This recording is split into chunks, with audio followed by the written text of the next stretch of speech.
اعوذ باللہ من الشیطان الرجیم بسم اللہ الرحمن الرحیم. ناظرین السلام علیکم. ناظرین نن زه تاسو ته یو علمی خبره ده. دا اجماع امت څه شی دی او د اجماع امت باره کې علما څه فرمایي. ناظرین داسې یو شی وي چې هغه نه په قرآن کې وي او نه په حدیث کې ملاویږي، نو د هغې مسلې حل کولو دپاره اجماع امت کیږي او ټول خلک په یو خبره باندې متفق شي، نو دې ته وایي اجماع امت. ناظرین راځئ چې د دې علماو نه واورو. راځئ چې واورو. اجماع امت اس میں سے ایک آدمی بھی باہر ہوگا نا کلمہ گو، وہ امت کا اجماع نہیں ہوگا، اکثریت کہتی پھر یہ ختم نبوت اجماع امت ہے. اس میں یہ صاف ہے کہ ایک مسلمان بھی نہیں تھا عالم جو کہتا، خود مرزا بھی نہیں تھا 20 سال کہتا تھا کہ جو حضور کے بعد کہہ کہ نیا لفظ وہی کا اترا ہے اور میں نبی ہوں وہ خارج از اسلام ہے، کافر ہے. اب بعد میں علو سیدھا کر رہی ہے تو الگ بات، بہانے بنانے شروع کر رہی. یہ کلمہ گو سارے جانتے تھے، اسی لیے عالمگیری میں لکھا کہ کوئی مسلمان اگر کہے کہ یار مجھے نہیں پتا حضور آخری نبی ہے، یہ نہیں، وہ کافر، وہ نہیں مسلمان. یہ ہوتا ہے اجماع امت. چار اماموں کی کوئی بات نہیں، چار اماموں کے خلاف بے شک کوئی رہے، ان کے شاگردی ان کے خلاف ہے چاروں کے. مشرق سے مغرب تک کسی مسلمان سے پوچھا جائے کہ زنا، کہے گا حرام، گناہ کرے مانے گا حرام.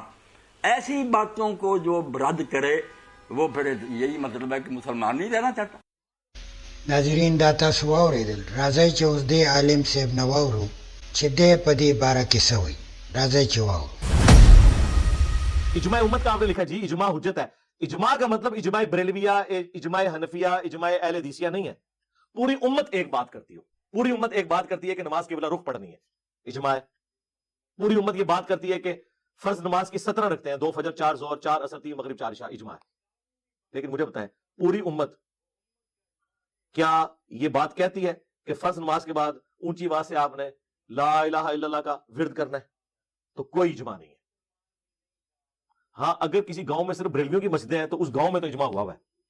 لیکن جو نبی الاسلام اجماع کی بات کر رہے ہیں نا المستدرک الحاکم میں، المعجم الکبیر طبرانی میں، کہ میری امت گمراہی پہ جمع نہیں ہوگی، یعنی جو چیز پوری امت ایکسپٹ کرے گی. اس کا یہ مطلب نہیں ہے کہ امت کے اندر گمراہیاں نہیں آئیں گی. گمراہیاں آئی ہیں تو تبھی حضور کہہ رہے ہیں نا 72 جہنم میں جائیں گے. پوری امت گمراہ نہیں ہوگی. سمجھ رہی بات کی؟ یعنی امت کوئی ایک عقیدہ ایسا نہیں رکھتی ہوگی کہ جو گمراہی پر مبنی ہو اور پوری امت کا وہ عقیدہ ہو. کوئی ایک عقیدہ. ناظرین دا تاسو واورېدل. راځئ چې دې عالم نه واورو چې دې باره کې دی څه وایي. راځئ چې واورو. تو گزارش یہ ہے کہ اجماع عربی زبان کا لفظ ہے اور اس کا مطلب یہ ہے کہ کسی بات پہ متفق ہو جانا.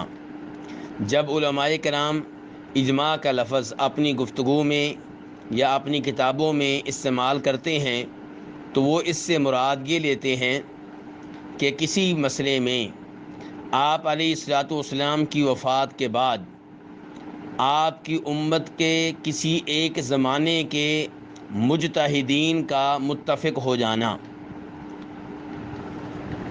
اگر اجماع کی اس تعریف پہ غور کیا جائے تو اس سے پتہ چلے گا کہ اجماع تب کہیں گے جب تمام کے تمام مجتہدین، تمام کے تمام علماء اور فقہا کسی ایک مسئلے میں متفق ہو جائیں، کسی ایک رائے پہ متفق ہو جائیں. اگر 99% علماء کرام ایک رائے رکھتے ہیں اور 1% علماء کرام دوسری رائے رکھتے ہیں تو اس کو اجماع نہیں کہا جائے گا. اجماع کا مطلب یہ ہے کہ تمام کے تمام علماء کرام جو اس زمانے میں موجود ہیں وہ اس مسئلے کے حکم پہ متفق ہو جائیں. دوسرے نمبر پہ یہاں پہ یہ بات ذہن میں رکھی جائے کہ علماء اور فقہا اور مجتہدین سے مراد یہ ہے کہ جو اس زمانے میں موجود ہوں، جو فوت ہو چکے ہیں ان کا اعتبار نہیں ہوگا، جو بعد میں آئیں گے ان کا اعتبار نہیں ہوگا. تیسرے نمبر پہ یہ بات لازمی ہے کہ اتفاق کا تعلق مسلمانوں سے ہو. ناظرین دا تاسو واورېدل. ناظرین اسلام کې داسې خبرې وي چې هغه څه وړې وړې لګي، خو ډېرې غټې خبرې. نو د داسې خبرو نه ناظرین ځان خبرول پکار دي. ناظرین دغسې وړې وړې خبرې دا ډېرې غټې خبرې خو موږ په دې پوهېږو نه. انشاءالله زموږ کوشش دی چې داسې وړې وړې خبرې چې هغه ډېرې غټې دي او هغه موږ ته څه نه ښکاري هغه موږ ستاسو وړاندې راوړو او په هغې باندې غور وکړو. ناظرین انشاءالله بیا به بلې ویډیو کې ملاقات کوو. اجازت غواړم. الله هم خوشحاله آباد لره. السلام علیکم.